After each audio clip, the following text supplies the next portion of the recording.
Hey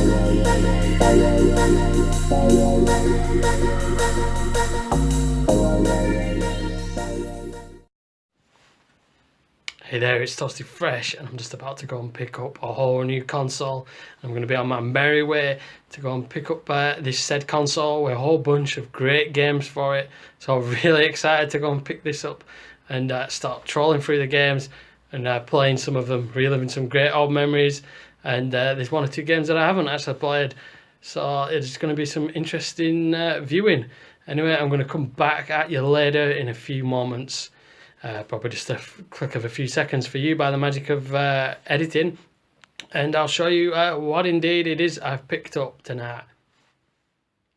Okay folks, so here we are, I'm back home and I've got my little box of tricks, and just a quick disclaimer, it's not going to be anything earth-shattering like an Super Dream Station 64 prototype that only exists in my fevered imagination. It's probably not even really that rare. It's going to be, well, the clue is written on the box. It's an Sony PlayStation with one controller, some games and some cables. And there's a couple of other goodies chucked in here as well. But it's an PlayStation 1, and it kind of completes my set in one way, because I've got now a PlayStation 1, 2, 3 and a 4.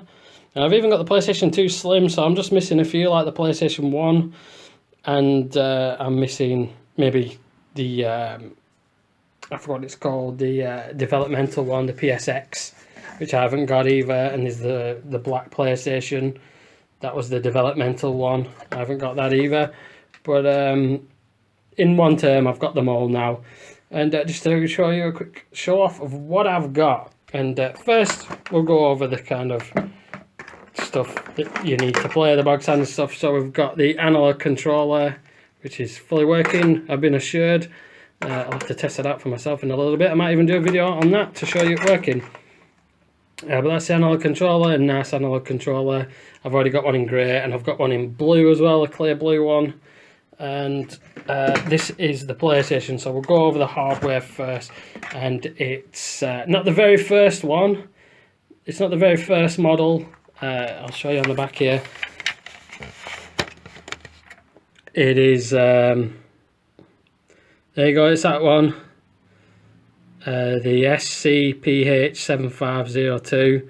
And it's not the very earliest ones, because they had the kind of audio hookups, but it is one of the earlier models, because it has that little parallel cartridge slot thing, which they removed from games. I was told at the time that was because they was making cartridges it could slot in there that made you able to play pirated games. So they later on revised it and removed that. So I think it's actually even the copy that I owned myself back in the day, because that's the one that I had, I think, from around 96, I think it was. So it wasn't the very first model, but later on again they revised it. So I'm hoping to see that lovely grey operating page at the beginning, and the kind of the CD player that had all the add-on extras to the CD player, like the different sound effects like church and dome and stuff like that.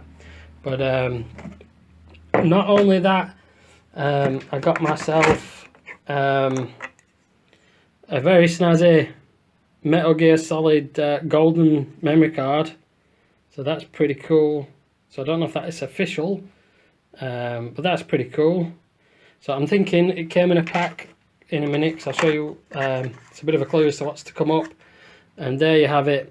That is the this is a Game Shark cartridge. I never owned one of these. I had an Explorer, but similar kind of deal. There's also another little thing there to plug in. I don't know what that's about exactly, but that holds cheats for most of the games for the PlayStation, I've been told by the guy who owned it. These are just the cables you've got a SCART lead there, which has only got a white and a red, which is a little bit strange. Oh no, I think that's for two different hookups, because there's the SCART end, so that must be for the other end, the AV connectors. And it's also got, I haven't seen one of them for a while, that's an aerial one, the aerial adapter there. Hey, in fact I think it's missing the plug actually. Oh, this guy said it's got everything in it. I think it's missing the plug, but luckily a PlayStation 2 plug will suffice, I think, which I've got. So that's... Oh no, it's there. What am I on about? I'm going blind. There's the plug. So we're fine. Panic over. And just to go over the games, so I'll go over these ones first. We've got Gran Turismo, Real Driving Simulator, a great realistic driving game. Not everybody's cup of tea, but really good and mind-blowing graphics for the PlayStation 1 at the time. Really impressive. When you watch back the replays at the time, it was a joy to watch. And I did really enjoy it as well. Doing your little licenses and things like that. It's also got Gran Turismo 2, which was a step up in every way, really. Way more cars, just better everything. It was 2 CDs. It's going to be hard to open them up. I have actually got both of these games already, but one of them's on a platinum. My Gran Turismo copy, 2 copy is on a platinum. There you go, it's advertising the DualShock as well. There's the instruction booklet and the game disc. But because I'm holding the actual phone, I'm recording this on, I can't really open these up too great. That's the Gran Turismo 2. That's advertising a green controller. There you go, there's CD1. And on the other side, there's CD2 there. And as you can see there's some other classic games there coming up. There's Tony Hawk's Snowboarding. Everybody loved that one. And the first level was actually one of the best from what I remembered. But I actually had that on copy. I had the pirated copy of that the first time I played it. So sorry Tony, you didn't get any royalties from me the first time round. But that was a great game. The first really good and universally popular snowboarding games, really. And there's a second one as well, which I think I had that on copy as well. I don't think I played it much though. It might have been the third one I had on copy, I'm not too sure. But not really played that one, but that's probably more of the same. We've got Music 2000, so Music Maker game. I remember the first Music one, my brother bought it. And that was, I don't know, kind of fun to play around with them. We made some weird tunes. So that might be fun to play. They've all meant to got instruction booklets in them. I haven't checked. Some of them are quite beat up. They didn't really look that beat up on the pictures, but I suppose you can't tell. And I've got some games that could sacrifice the cases for some of these better games if they're cracked. That one's quite cracked. What have we got in here? We've got Cool Borders as well, 3. I've already got this. This is DualShock compatible. Like I said, it must have been around the era that the DualShock came out. That whoever this has had bought most of the games. I talked to the guy for a while. He's a decent enough chap, but a bit hard to find his house because none of the houses around him had house numbers on. So I had to just ask someone who lived in the house. But he was selling it because he bought it off his brother about 10 years ago, and he said for the last few years it's just been up in his attic in a box, just gathering dust. There's the original Music one. This is the one I remember. It's a little bit dirty. There's a few stickers on it. But that was good fun to make yourself little your own music and things like that. I've got one of them for the PlayStation 2 as well. Tenchu, it's another game I've already got. A great stealth game, and I much preferred this to other stealth games, really. This one was great, and who wouldn't want to be a ninja slicing people's throats? And it had a great soundtrack as well. I really love the soundtrack, especially the first mission when you've got to kill that corrupt merchant. I love that music. We've also got Tomb Raider, another PlayStation icon, The Last Revelation. I've actually got this for the Dreamcast as well, which is probably a lot better version, but then again it's several times more powerful, so it should be. This one's in Egypt, so a little bit of a different flavour, and probably more of a traditional flavour, really, when you think of raiding tombs and things like that. You think of Egypt. I've got Tekken 3, which is a great one to get. It's a shame it's on Platinum, but there's nothing I can do about that. I've got Tekken 2 already, and this and Tekken 3 were some of the best fighting games going. So I'll be really glad to go and play this again. That's one of them that I'm going to really relish trying out when I try this machine out, and blasting a few goals as Eddie Goro, button bashing for the win. And this one was the one that piqued my interest when I saw it. Galarians. Crave made this. Very underrated. People published a lot of really underrated games with Genki as well. Jay Cocoon, they were involved in that. And I don't know exactly what this game is. I remember it's something to do with mind powers and things like that. Agony, madness, death, chemicals have their side effects. Welcome to the world of Galarians, the first psychic adventure game. Galarians are artificially created techno-species whose prime directive is the total annihilation of the human race. The Earth's only hope is Ryan, a young man whose greatest weapon is the energy of his mind. By using psychic power enhancement chemicals, Ryan is able to wage psychic war. Unfortunately, chemicals have their side effects. I think that's something where you got to balance it. You take kind of drugs and you can't take too many, otherwise you'll go crazy or things like that. I've not really played it, like I said, but maybe a kind of precursor to kind of like Psyops and things like that. And it's in great condition as well. So one of the rarer games. It's great to see that in beautiful condition. And there you go. That's inside. That's the instruction booklet. And that's Ryan looking very angsty and emo. But he's got psychic drugs going through his system, so I suppose he would do. So there you go, the Galarians. That's just a great game to pick up, really. And we've got Ridge Racer Type 4, and that's probably the best you can get there for arcade racing, Namco. I had Ridge Racer myself. Oh, a little crack on the back, that's a shame. But great game. And I never really played this much. My mate did have it, so I did have a little do on it. But I absolutely love Ridge Racer. I love the soundtrack to that. And a great kind of sliding round corners arcade game. Just to have fun with. And another one here, Omega Boost. Don't know much about this game. I looked it up. It can go for varying prices. Sometimes about 20 quid I've seen this. Some people selling this for. And again, it's the sole chance. Have you ever noticed you're always the sole chance for this human race, usually? Omega Boost has sole chance for survival against the tyranny of the intelligent computer virus Alpha Core. Built to offer complete freedom of movement in zero gravity, it's equipped with the most powerful weaponry Earth has ever seen. So kind of like a Gundam, kind of Armored Core game, that kind of thing, Gun Griffin. Or maybe even Zone of the Enders, that kind of thing. Not really seen it before. 9 stages, mid-level and end bosses in each stage, and hidden stages and bonus zones, and replay modes. Save your most glorious victories to memory card and enjoy them again and again. So that'll be an interesting one to go over because I've never played that, so that looks kind of cool. And in fact, who made it? Polyphonic. Oh, Polyphonic Digital. Those are the people behind Gran Turismo. So it could be a well-crafted game, actually.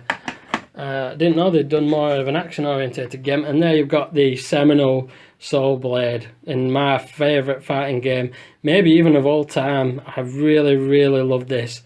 I got this bundled in with my PlayStation 1 when I bought it myself. Well, I didn't buy it myself. My mum bought it me for my birthday, as I was only 11 or something at the time. And someone stuck a delightful naked anime woman on the back of there for no reason. That shouldn't be on there. So there you go. If you want a bit of Japanese anime nudity, they've come to the right channel. I didn't expect that to be on there. But the case looks brilliant. I don't know if that's stuck on the inside because it doesn't feel like any. I remember that advert. That was on the advert to the copy that I had, but I had the black label version, which I've already got upstairs. Advertising the arcade stick for it, and a nice stick. Remember when manuals used to be that thick as well? Look at that, brilliant. But an amazing fighting game there. And I'm waffling on, so let's carry on. Siphon Filter, brilliant game. Espionage, like it says, must have for fans of Metal Gear Solid. And yeah, it were kind of Metal Gear Solid, except kick-ass. You could go around setting fire to terrorists with a taser gun.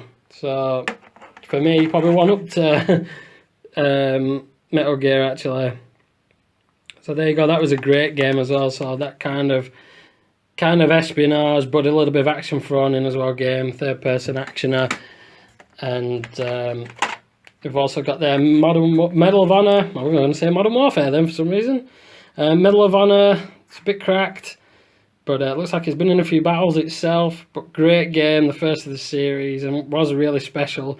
It looks quite dated now when you look back at it, but this was great back in the day, and really enjoyable game. You play as a guy, I think, who goes behind enemy lines in France, I think it is, in Germany. It's kind of a World War II shooter, as you can tell probably by the look of it. And another great game, and kind of more, again, first-person shooters starting to come really into their own in the 3D realm. So that's a great game. And last but not least, there's not been many more iconic PlayStation games than this, bar say Final Fantasy and the Tekken series, and that is Metal Gear Solid. I was really happy to get hold of this, but I think this must have been part of a special pack, because on the picture it only shows that, but on the other side of this double disc thing, it has the special missions. So it's got CDs for both the normal game and the special missions. So with my detective skills, I'm thinking that with the special memory card, this must have been part of a special pack that they released, a double pack with the game, the original game, and the special missions in. Because if I open this bad boy up, you'll see there, that's a special mission CD. That's a game CD for Metal Gear Solid, and then on this side that's CD number 1, I think, for the game, or CD number 2 for the actual original game. So there you go, which I already got loose somewhere. I've already got the Metal Gear Solid Special Missions CD. So at first I thought, oh, because I put it out of the case like that and thought, hang on, it's not Metal Gear Solid, it's a Special Missions one. Just thought, hey, that's a bummer, because like it says there that you need, oh, it's not going to focus on it, but it says in that writing, you must have the original game software to play this. So I was thinking, oh damn, I'm not even going to be able to play that because I don't have the original game. But then when I turned it over, I was like, oh, it is that. It's both in one. So it's been a great pickup for me there. I've got some great games to go ahead and play. A few there that I haven't played before, like Galarians and Omega Boost. So I'm going to really enjoy playing through them. It's been a great little fan for me, and it was only around the corner as well. It was literally like 10-15 minutes away from me, and that set me back £40, which is not too bad, because I've seen PlayStation 1s for sale for about £20 with nothing, absolutely nothing with them, and Metal Gear Solid and Galarians will probably set you back at the very least about a tenner each. So that's pretty much paid for the bundle itself there, and all the other games are most probably a bonus. But I hope you guys have enjoyed just taking a look at a little bit of what I've been collecting, what I managed to pick myself up. I'm going to play this really quickly, test everything out, make sure it works, and then it's going to be put back in its box, sealed up, and it's going to be, I'm going to have to flash myself in an amnesia ray and pretend that I'm surprised on Christmas, because this is one of my Christmas presents, I think. Failing getting anything else. So thanks for watching, guys, and I'll see you on my very next video. Thanks for watching this with me.